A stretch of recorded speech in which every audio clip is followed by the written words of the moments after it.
He said, "I'm still seeing her." Deal with it. I looked at him across our kitchen island, one hand resting on the chipped marble we picked out together, and simply replied, "Okay." That was the moment he thought he had won. Rain tapped against the windows. His phone lit up beside a half-finished glass of wine, her name glowing on the screen like an insult. He didn't hide it anymore. That was the cruelty. The affair had moved beyond betrayal and into performance. He smirked, waiting for tears, screaming, begging, something dramatic enough to feed his ego. Instead, I watched him take his keys and leave for her apartment. The lock clicked behind him. Silence flooded the house. I stood there listening to the refrigerator hum, my pulse oddly steady. Then I walked to our bedroom, opened the closet, and began pulling my life out of his. Suitcases, documents, jewelry from my mother. The deed copy he forgot had my name on it too. I left one note on the counter beneath the wedding photo. Good luck with her. By dawn, my side of the closet was empty, and when he came home to hollow hangers swinging in the dark, he still had no idea he hadn't been abandoned. He had been outmaneuvered. For 11 years, I was the dependable one. The woman who remembered deadlines, paid bills early, held family holidays together, and made chaos look effortless. My husband liked to call me calm, but what he meant was predictable, useful, easy to overlook. I met him when we were both struggling. I helped build his business from a folding table in our first apartment, answering client emails while working my own job. When money was thin, I carried us. When his father died, I carried him. Somewhere along the way, being loyal became being invisible. People assumed he was the stronger one because he spoke louder. I knew better. He relied on me for everything that happened behind the curtain. But dependence often disguises itself as superiority. And because I rarely argued, he mistook restraint for weakness. That pattern didn't start with him. I grew up being underestimated. The quiet daughter.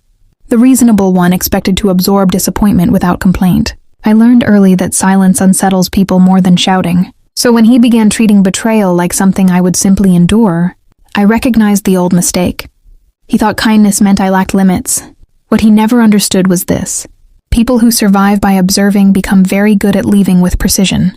And once I decided I was done carrying him, I began planning long before I packed a single bag. The affair did not begin with lipstick on a collar or midnight confessions.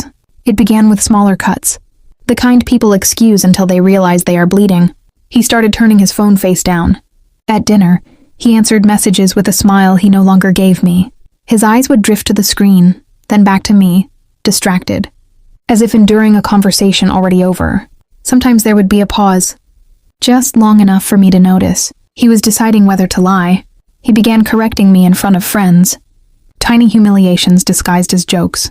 "She forgets things," he would say lightly, while touching my shoulder as though affectionate. I did not forget. He stopped asking before making plans. Came home smelling of cologne he never wore for me. Once, while passing in the hallway, I heard him lower his voice on a call and say, almost tenderly, "I'll be there soon." Not home. There were glances too, the kind that announce contempt before words arrive. If I asked where he had been, he exhaled slowly, as though my question itself was unreasonable. "You're imagining things." That sentence came often, but the deepest insult was not the affair. It was his certainty that I would notice all of it and stay. And once I understood he was testing how much disrespect I could absorb, I stopped reacting and started measuring.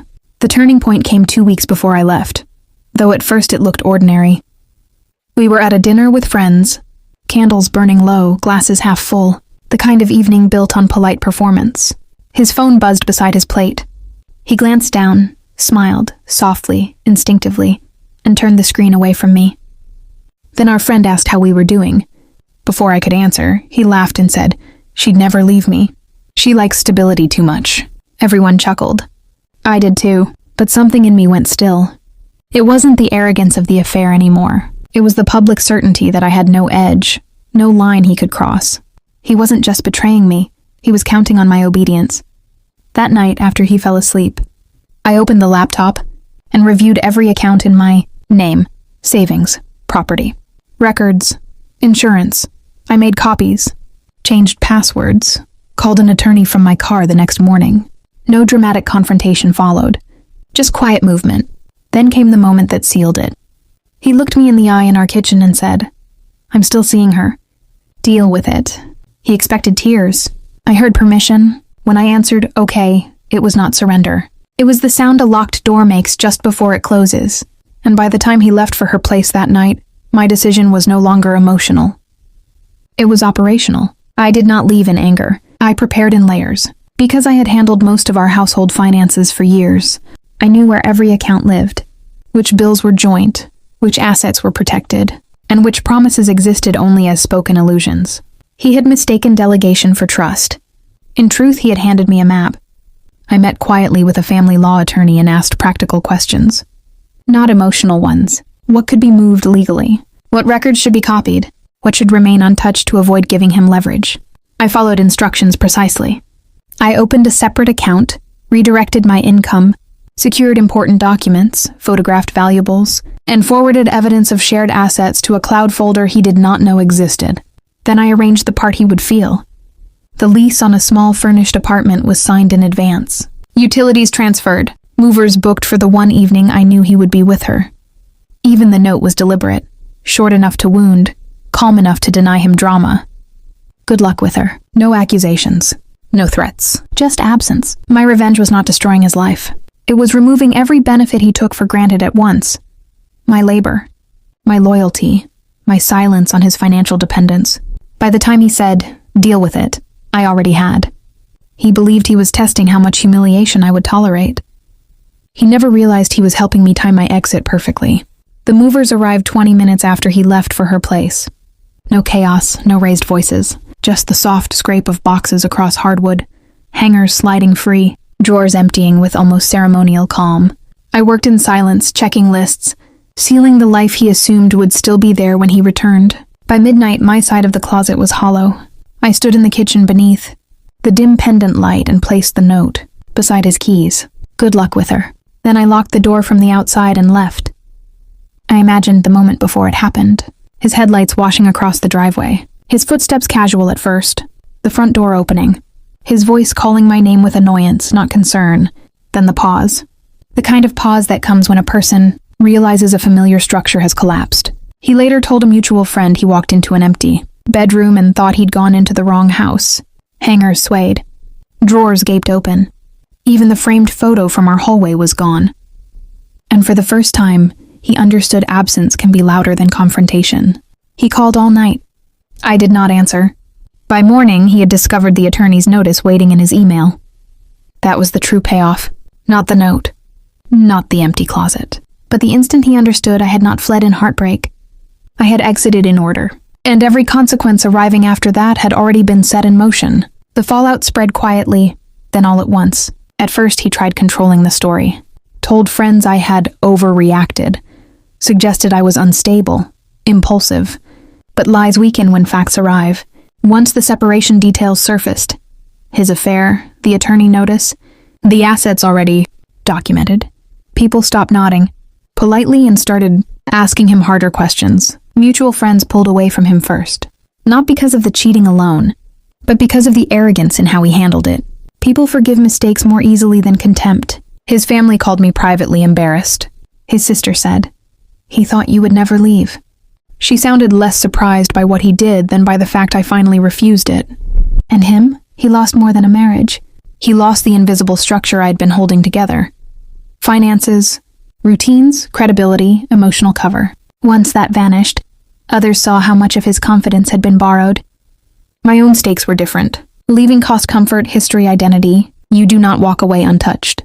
But self-worth returned in the space betrayal used to occupy.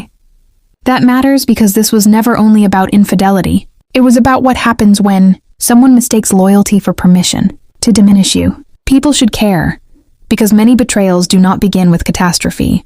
They begin with tolerated disrespect. And the moment you stop accepting that pattern, the balance of power changes. Months later, the silence in my new apartment felt different from the silence I had endured in that marriage. Before, silence meant swallowing hurt. Now it meant peace. I began rebuilding in ordinary ways first. Morning coffee by a window that faced east. Work without interruption. Dinners eaten without tension sitting across from me. The small things restored dignity. People often imagine revenge as watching someone else suffer. I learned the deeper satisfaction is becoming unreachable to what once wounded you. He tried contacting me for a long time. Apologies, regrets, even nostalgia dressed up as remorse. I answered none of it. Some doors close more honestly when they remain closed. The divorce finalized. I kept my share, kept my name, kept the part of myself I almost abandoned trying to save someone committed to using me. And the future no longer looked like survival. It looked open.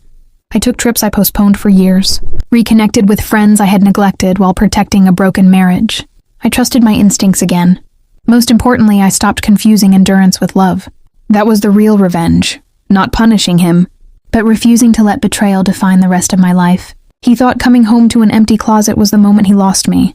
It wasn't. He lost me the moment he believed I would stay after he said deal with it. And I found myself the moment I quietly replied, okay.